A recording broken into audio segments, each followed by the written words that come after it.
that end very quickly at the 10-minute mark or at the 20-minute mark, 30-minute mark, multiple ways to win. Now, one way we're trying to do this is we're trying to introduce the concept of territory control. You have that river running across the map, divides it very evenly, towers kind of establish some control for you. You have those vast swaths of jungles that are no man's land.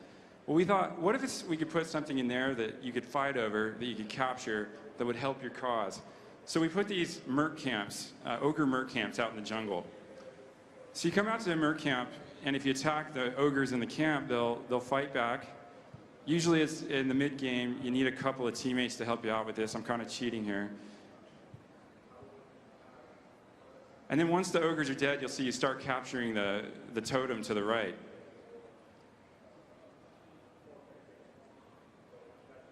And then once the totem's captured, you see the ogres are very impressed with your fighting prowess. They're going to join your cause. Now, the enemy can come back and capture this from you, but when you capture it, you'll see one melee minion and one ranged minion have been replaced by ogres. And they're much tougher. You see the ranged ogre in the back is actually doing area of effect damage. So what would normally be a very even fight here is actually becomes very lopsided just with one camp. So if you capture a couple of these camps and the enemy doesn't respond, the game's going to start to end very quickly. Towers are going to get knocked down, lanes are going to get swept, you're going to have to respond, and it's going to spark a lot of really cool group fights. So another one of the things that we wanted to make a more exciting moment in our game was the concept of the big ass-kicking boss that at a certain point in the game, a bunch of high-level heroes go out and attack, and when you kill the enemy, like, you get some kind of buff and you get some kind of item, and it sort of gets the gameplay that you want, but it's a lot of like power without gameplay. So we decided to do something a little bit more interesting for our game. Here you can see is our Stone Zealot, which I believe that our artists actually want to change into some like mechanical cyber ninja, but that's totally up to them. I mean, I kind of like the Stone Zealot. So you can see here it actually takes our 3 high-level heroes quite a long time to destroy this Stone Zealot, and it's still a lot of commitment in that they have to stay out of the lanes. However, the difference is though that when you actually kill it, he thinks that you're awesome. And then he restores all of his health, and he actually walks down the lane to go and fight for you. Now, you can imagine at this point that the enemy is kind of shaking in their boots because there's a global announcement, and you can see this like red skull moving down the mini-map, and so it really just forces a team fight. And then this guy, like, he kicks a lot of ass. I mean, like, you fought him earlier, so you kind of see what he does. Like, he actually outranges, like, minions and stuff. And by himself, he actually outranges towers. If the enemy team does not respond in time, you know, they're going to be pushed all the way back to their tower.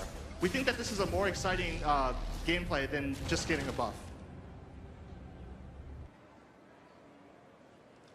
Final thing we're trying to do is we're trying to spice up the metagame by offering multiple maps.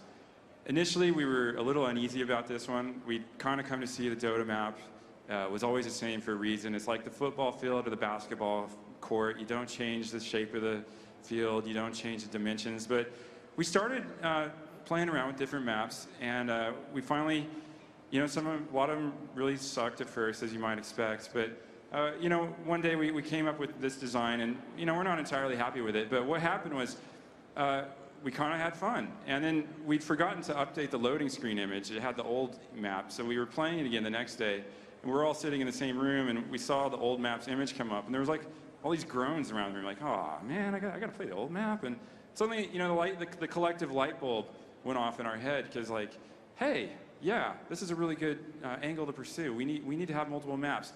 Game's still going to feel very familiar. It's going to feel like Dota, but you're going to get the change in timing. You're going to get change in strategies. You're going to get change in tempo. Oh, and to sort of dogpile on that concept, I was actually one of the people that was very against the idea of making multiple maps. But when I was talking to one of our designers, Matt Cooper, about it, he actually summed it up really nicely.